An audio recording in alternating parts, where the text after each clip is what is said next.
What up, G? What up, bitch? What's going on, bro? Hey, it's all good, man. Yeah, man. It's been a rough week. Hey, Joe, I feel you on that one, man. Bro. Reality strikes and like, wow. Hey, he came in like a ninja, dog. Joe, this week's been rough, man. But you know what? Big things are popping, so it's all good. We back. We ain't gonna... No.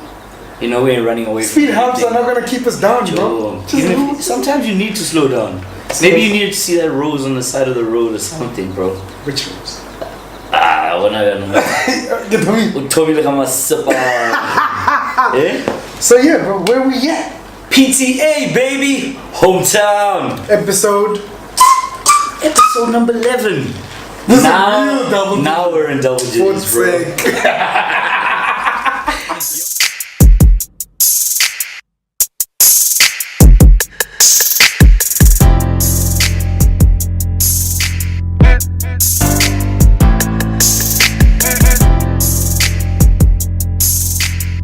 This is one that I've been interested in. Forget interested in. I've been excited about this episode from like... For me, from day one. From day one. From concept of this show, because the guest we got on today is... Jeez, wow. First of all, he's like my little brother. So he's like a little brother to me. I've known him for years, but I've looked up to this boy, man, and I tell him all the time, it's one of those things that I just have so much respect for all of the things that he's doing, man. As you see, we're rocking some new merch. Yeah. Something different for the show. Yep. And we'll reveal why we have it on and what it means. This is why we're here. This shit right here. So part of the reasons why we're here. Yeah. Because he's doing so much. He's doing so much, man. He's so much. Bro. So without further ado, the young minds, the young king, the brilliant recreator, the musician, the rapper, the producer, man. the clothing label. Jeez, photographer. Dude. Pour liquor, that's more blunt. More weed, I'm more drunk. She told me she love me, that's bad luck. I told her I'm chasing that bad stuff. That money, honey, it gets rough. Pay my money, yo, it gets tough. She only want Gucci and Prada. 100K just for the starter. I could never be the partner. Yeah, man, that's word to my papa. Mudo na kuna matata. Mission to only get larger. I'm on the way to the top. Could never stop. Y'all never fly. We mumbling number one. Niggas ain't even top 3. What's good? Man, everything is easy. Shit, man. I've been wanting you on the show, though. Bro, it's an honor, bro. It's an honor for us, man. It's an honor for me. That's good, man. That's dope, man. Bro. It's an honor, shit, bro. it's finally nice to be here. And I know we've been trying to get this done and get it right, but this dude's a busy man. He's hard to get sometimes, bro. No, not even, bro. He's a busy man. You got a lot on your plate. Dude, you're gonna tell the people what you actually do. Who are you? What do you do? Yeah, who's Rorisang? Who's Rorisang? Rorisang is basically a boy born and bred in Pretoria. Alright. I've been in Pretoria all my life. Yeah. Born in 92. Stayed, go Garangua. Yeah. Yes, there's no makes sense. Yeah, bro. And then from there, I moved to the burbs. I've been residing like just the side since, but like I'm very rooted with Gasicho. It's many talented people actually in the hood. Straight up, bro. Gang. Too many, actually. Too many. That's what we have to change. For sure. Yeah, well, that's what we're doing, bro. I see you. You see what you're doing for Kasi boys. Yeah, man. Look what you doing, bro. Look what you doing. I love it, bro. That's why we're here, bro. But that's so key. I think even before we get started, the fact that you can, in the first 5 minutes of our conversation, say you love it is really what makes all that shit so dope, bro. Yeah, bro. And so worth it. And for me, like I said, I've seen you as my little brother for years, bro. Yeah. We've known each other for over a decade, man. For gang long time. I seen you grow up. I seen you through different phases of your life, dog. And shit, man, I'm so proud of the man you becoming, bro. Bro, that's the most amazing thing to hear, bro, from you, man. Yeah. It's dope. I really appreciate it. You and G have, been linked up. I kind of just said. Let me tell you the story. See how it happened. I think last year, H started mentioning your name. I started hearing your name quite a lot in the circles. I'm like, who's this Roy guy? Then H is like, let me link you up. No way. Sharp. Then he linked up. Then I came, guys. My God. That's dope. Dude, like, that session, and I've seen you from that day that I met you till today. Yeah. Everything has just grown, like, exponentially. Yeah. Let's get into that a little bit. I'll just speak of, a couple of the big things that that I've seen or been exposed to in what you're doing, and then you can get into them, maybe get into them in the order that you kind of fell into them. Obviously, dude, Brilliant Recreations, the clothing brand, you know? That's what we're rocking right now. More merch coming soon. You got a delivery on the way right now. Right now, you know, maybe 2 weeks. Alright, so you're gonna get all those details in the link. Get the stuff.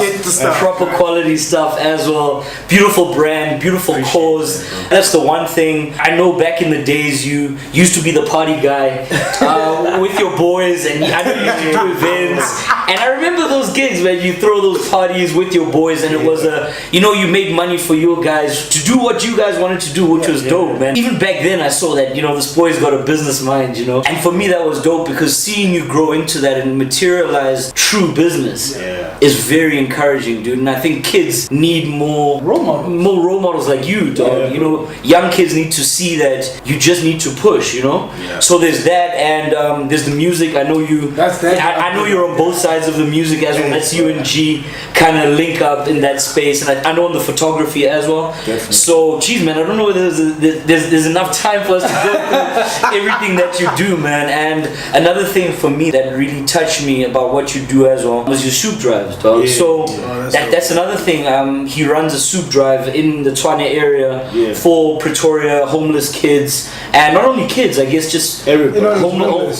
Homeless people, man. For somebody your age to be thinking about giving back or having that as a priority, for me is massive, dude. It shows nobody in your age group, they just want to have fun and party. It's about them, yeah. Let's get loose tonight. Yeah, so to see that happening, that's amazing. For me is super amazing. Joe, it touches me. It touches me. That's just, I guess, an overview of the stuff that you're doing. But tell us your journey. You got a 9 to 5, right? I got a 9 to 5. On top of everything else he's doing. You see that, guys? We've been saying, man, it doesn't. Yes, business can be the key, but you need to pay them bills too. You man. have to pay the bills, Yeah, but passion is always going to eventually get you there. Yeah. But you need to be in that space. It's so dope to talk to somebody who's kind of still trying to balance both. Yeah. And I guess doing really good at both. So yeah, dude. How did it all start? The journey, man. Yeah. Basically, it started 2015. Right. I think the first thing that happened was that I was at school. I was at TUT studying IT. It was my 3rd year, and I was like, "Yo, I'm tired of school." Yeah. It was hard. I think I was left with about 6 modules to graduate. Programming was just hammering me, bro. Like programming was hammering me. As it does a lot of people. It was hammering me, and at some point I was like, "Nah, I'm wasting a bit of time." Yeah. I think at the time I was 23, and I just decided that fuck this, I'm dropping out. Yeah. It was also just shortly after my dad passed, so it was a bit of drama with the family, because it's like, hey, you can't do that, So it was a lot of factors. It was a lot of factors that came in. There was a lot of things going on at the time. At the time, yeah.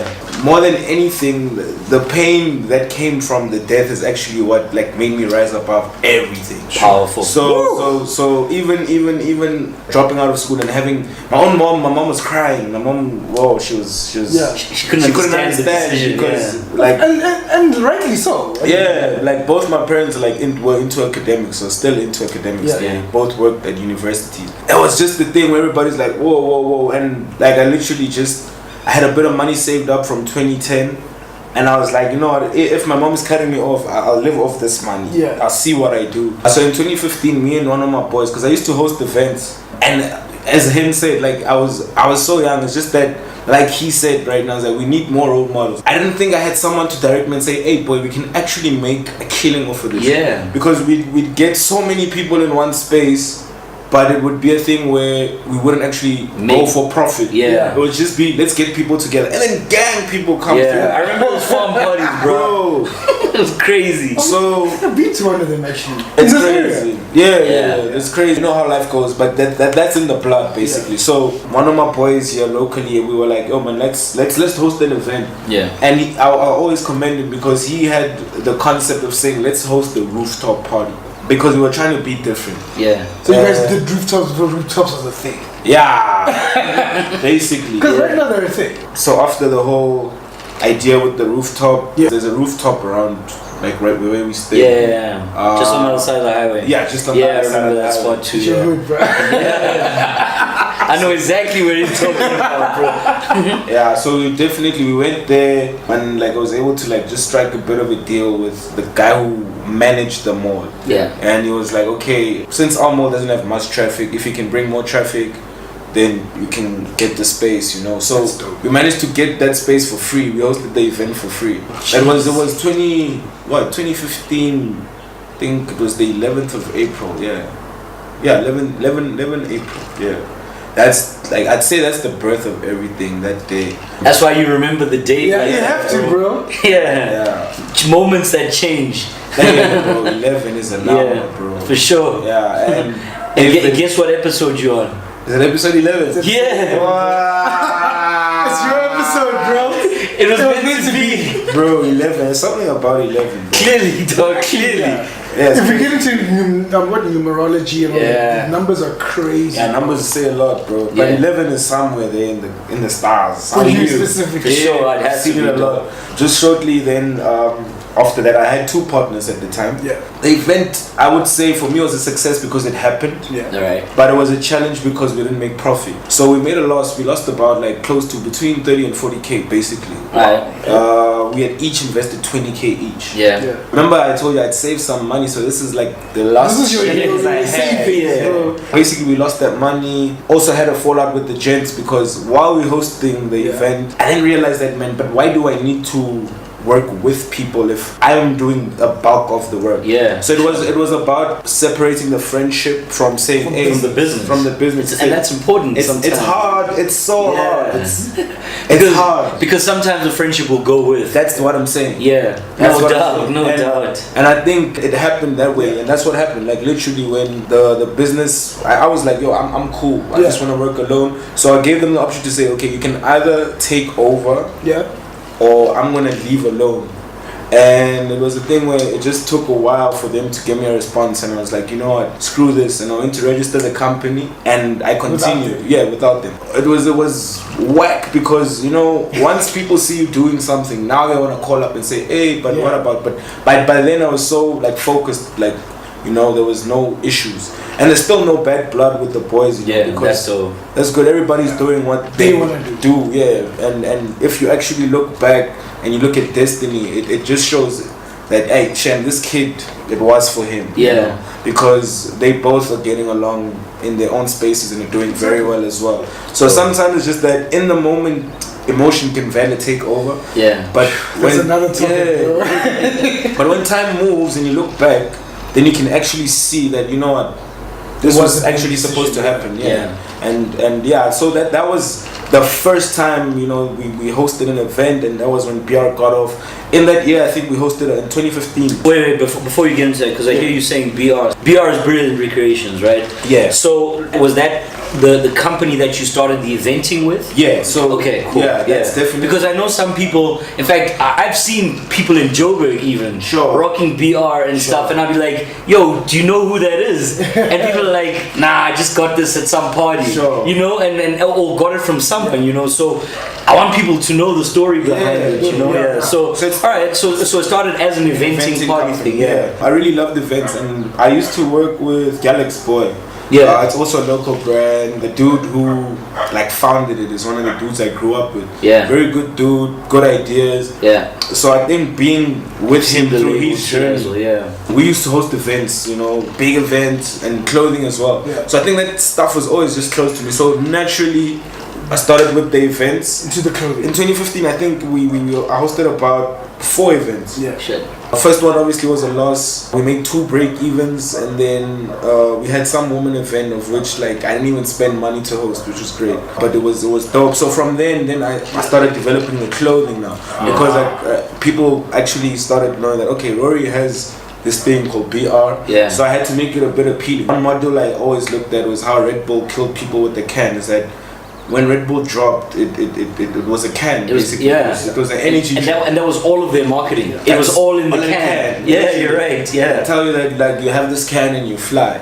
And that's how everybody just knew Red Bull. And then once Red Bull caught everybody's eye, Now they're into motorsport. They're into everything. There's nothing they don't do, man. You know what I mean? They've got Red Bull TV. They've got everything. An F1 racing team. That's They've got what I'm everything, saying. dude. When I look at their model, it's like what I aspire to actually try to be like one day. You know, it's like That's very it's cool. massive. It's massive. It's massive. Now I use the clothing as my can. The clothing is the can. For itself. sure. Oh shit. Because the events was just to get people to actually understand what we do. So And what the brand is is. about. Yeah. Now we're actually putting it into clothing. So this is the can that we sell to people. Yeah. And then the following stage now will obviously to branch out to other you know, segments. I've peeped how clothing brands do, whether it's in Joburg or Pretoria. Yeah. You'll see when a clothing brand gets popular, you'll see it everywhere. Yeah. Like, it's like it will be massive. But then what I try to then do is that, because then I realized that, okay, if I make 150 units of a black shirt, that's 150 people who are wearing it. Sure. But then if I make 50 of them, that's only 50 people wearing it. Inclusivity. You know what I mean? And then it leaves another 100 saying, hey, but I want a shirt too. Yeah. And then I'll say, no, but wait for the next drop. Yeah. A lot of people are upset with me sometimes because of that. But it's great because you're creating demand. Yeah. Exactly. It's perfect. There's a lot of people who do that. Oversupply. And the thing is, sometimes you oversupply, then you're sitting with stock that you don't know whether it's ever going to move. That's the problem. You know, rather create a demand for it and then have the people come to you and say, we want more. And I think the way you've been doing it, because consistently you've been growing. You know, the brand is going, your stock's moving a lot faster than when you started. Yeah, exactly. So, I mean, your can is working, bro. Bro, bro. Your can is working. It has to work, slowly but surely, it has to, bro. Yeah. Now with the clothing, and then 2017 again, I had 2 drops. So it was just the consistency. Now, there's a thing, okay, we developed the clothing brand now. Yeah. Just be consistent. Each year you need to drop at least summer, winter. Sure, you know, you have to. So and it was also tough because technically I always say on the show that we only have 2 seasons in Africa, bro. Summer and winter. It's cold you know, it's cold. Yeah, dog. You know, yes, autumn, grand mara, Joe. It's autumn now. What have you seen? What's on, Joe? Exactly. You know, so I always go for 2 drops. So the one coming up now is a winter drop. Yeah, that's the winter drop. And then straight after the winter drop, I'm gonna do the summer drop. So what we usually do is that then for like a summer drop, I'll stock, let's say, shirts probably between 60 each per color. Okay. Because then you know that you'll be pushing stock from about September to Jan. Sure. Yeah. And then late Feb you start ordering The winter stuff. Yeah. So it took a while to actually figure this whole strategy out, but it's like it was beating me when I started off. I'd be late. Yeah. But I mean, you don't figure it out, you know, straight up in the beginning. I mean, when we ran first 3 episodes, we had issues with mics. People couldn't hear what we were talking about. Lighting got bad. But at the end of the day, what did we do? Did we say shit? We fucked up? No, we said we realized that we fucked up. But what do we do going forward? You know, and slowly but surely, we're not gonna give up. It's just basically the journey, and from basically 2015 to now, it's just been a lot of growth. I think the one difficulty with the clothing is that I started making my stuff locally. I think the quality was dragging me down the drain. Yeah. Because the idea, like I said, is not to make many quantities, but just make the quality. Yeah. So it would be whack if I would sell someone something, it would be like, guy, why are you charging me $200 for a cap that dies in a month or 2? I can't do that, you know. So then I opted to then go internationally. So it's either get my shit from Bangladesh, Pakistan, or China. Okay. So it just depends on what I'm getting. So they've got good material. So and you see, I feel this you know what? I feel what you're saying, bro. And you know why? You know that whole thing of support local and support black business and all of that. I get that. But also at the same time, give me quality. You want quality or not? You know, give me exactly, quality or not. You know, do you want to? Are you going to charge me exorbitant prices to make the same thing I can get in China or Bangladesh or somewhere else, and now I'm getting subpar or sub-quality stuff? At the end of the day, you know what? Maybe you start doing that at a later stage in your life, and you start supplying real quality for the SA market. You know, because clearly, if it's there, maybe it's priced out. Yeah. You see, that's the problem with that. Too priced out. Yeah, so you don't make a profit yourself. Exactly, and for somebody who's starting out with a brand, you know, where do you see yourself? It was a thing where you'd be like, okay, a quality shirt. So maybe a 200-gram shirt, plain, no labeling, no stitching. Yeah. They probably tell you that maybe a shirt's 250. On top of that, you still need to go embroider it. Yeah. And label it. You need to get a label. Yeah. So already that's other money. So imagine selling a shirt for $500 as someone who's starting off. Yeah. Doesn't really fly with people. Who Yeah. are You need to. Who are you? You need to earn your stripes. Yeah, you need to grow. You need to grow the brand. Exactly, It only for makes sure. sense. I think for me that's been the only challenge is that, you know, customs, when this shit lands at customs, they charge a lot. You know, they charge 45% Yeah. of whatever you get it from. Yeah. So if you buy a t-shirt or if you're For 100 rand, you're paying 145. Yeah. When it lands here, you're gonna be paying like 45% or whatever it is. Yeah. So the aim right now is just I'm working towards getting a factory, man. I think if I can do that, just recently learned that if you import from Madagascar, then the tax is 0%. Okay. So it's an African country. Yeah. So what would happen is that they've got the best textiles. Really? So what we do is that we import textile from them this side and then make the shit here in South Africa. Yeah. So that's like my plan. Like by the end of the year, at least I have to have some form of operation. Going in that space. Something, you know, in that space. Like, Can you hear the business mind? Yeah, bro? like it Can has you to- hear the business mind? because I realize that whatever business you're into, whatever industry, it doesn't really matter. Sure. You need to have your own factory, whether you're Because that's where the real money is. that's the thing. You cut the middleman out. Yeah.